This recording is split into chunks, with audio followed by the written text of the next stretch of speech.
Hello, I'm Peter Holmes, and this is Identity, Abstraction and Concepts. A couple of things before we start. This is a condensation of a major theme in my longer paper DFPKT, which is also available here. Everything I do is a work in progress, and I may never get it right, but I'll keep trying. This is certainly a much shorter version of the idea. And also, as before, if you want to follow this paper, you can find it in my collection Philosophical Papers. That's Philos with an F, which is available at Amazon.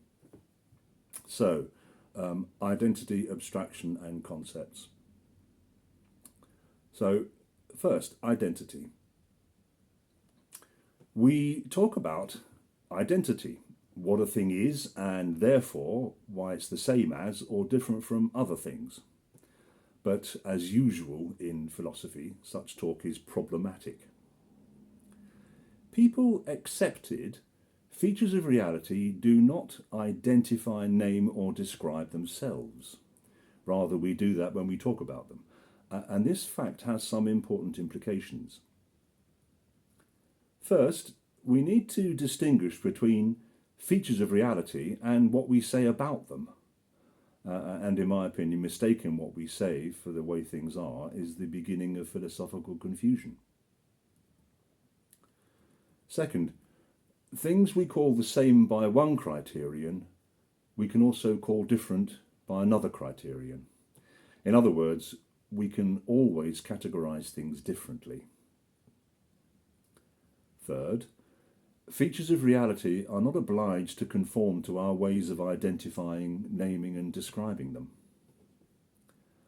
And fourth, the rules of classical logic seem insecure.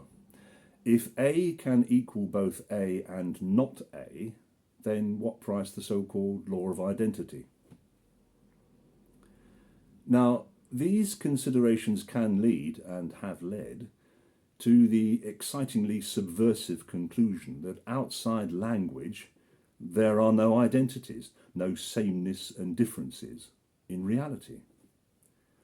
But this is to mistake what we say about things for the way things are. For example, the things we call cats, dogs and trees are what they are, however we identify, name and describe them, and whether we say they are the same as or different from each other. In other words, it's as mistaken to deny identity in reality as it is to insist on linguistic identity outside language. Both mistakes demonstrate the dazzling power of language. And as for the law of identity, a logic does not deal with the reality outside language. Other discourses do that, such as the natural sciences. Instead, a logic deals with language, what can be said consistently without contradiction, which is speaking against.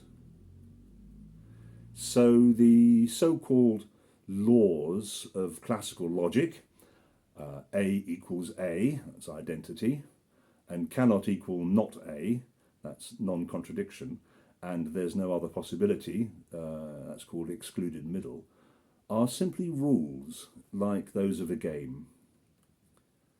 And the point is this: there's no necessary or inherent connection between those rules and the reality outside language. Logical identity is a purely linguistic matter. Now, in real life, there are many real problems to do with identity. Among them gender, tribal, national, religious and political identity. But the philosophical so-called problem of identity is not among those real problems, which is why civilians ignore it, along with other invented difficulties. But we are philosophers, so for us it has been interesting to ask questions such as, what is the nature of identity? And I suggest this question arises, at least partly, from a misunderstanding about what we call abstraction. So, 2. Abstraction. It's been argued that language works by means of abstraction, as in the following example. We use the common noun dog to talk about the many different individual things we call dogs.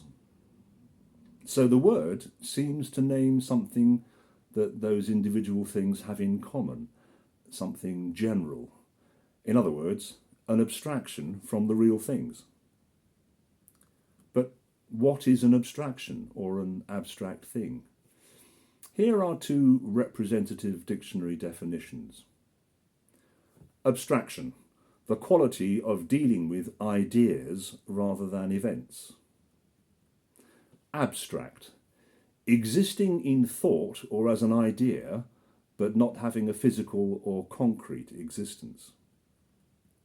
So, though dogs are real things, the noun dog is supposedly the name of an unreal or abstract thing. Dogginess, dog essence, dog nature, fundamental dog, or, and here is my point, dog identity. I suggest that the so-called problem of identity arises from the delusion that common nouns are names of the abstractions we call identities. But wait, there's more. We call the word dog a concrete noun to contrast it with what we call an abstract noun, such as truth, knowledge, being, meaning, beauty, justice, goodness, identity, and so on. Behold the stuff of philosophy. But the expression abstract noun is a misattribution because a word is not an abstract thing. It is a real physical thing. So in the phrase abstract noun, the adjective abstract does not refer to the word noun, but rather to the supposed thing that the abstract noun supposedly names. And the story goes like this. We use nouns to name things, so what we call abstract nouns name abstract things, which exist in thought or as ideas, presumably in the mind. Another abstract thing, which therefore also exists in thought or as an idea in the mind, and so on, spiralling down the rabbit hole where philosophers circle uselessly. The silliness of this, what could be called mentalist nonsense, has not prevented its persistence over centuries and even millennia. Abstract things are remarkably like supernatural things. Both are supposed to exist in some mysterious, non-physical and unexplained way. And perhaps, needless to say, the perennial argument between Platonists and nominalists over the existence of so-called universals has been just another manifestation of the myth of abstract things.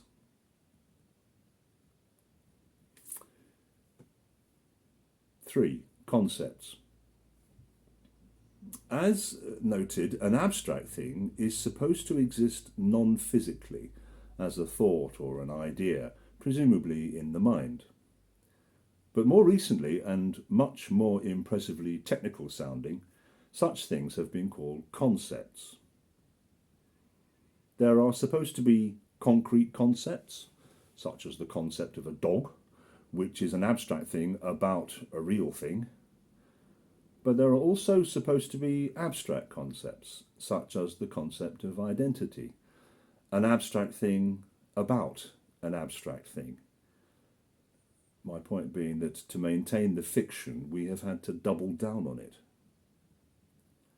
To call identity a concept is to explain nothing at all.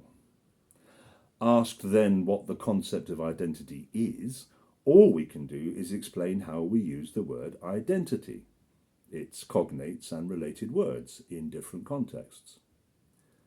And this is true of all the supposed abstract things that philosophers talk about. They are mysteries invented to explain mysteries of our own invention.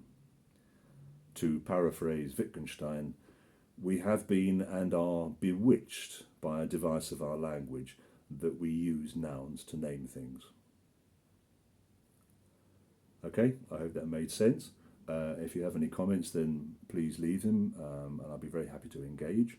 But apart from that, thanks very much.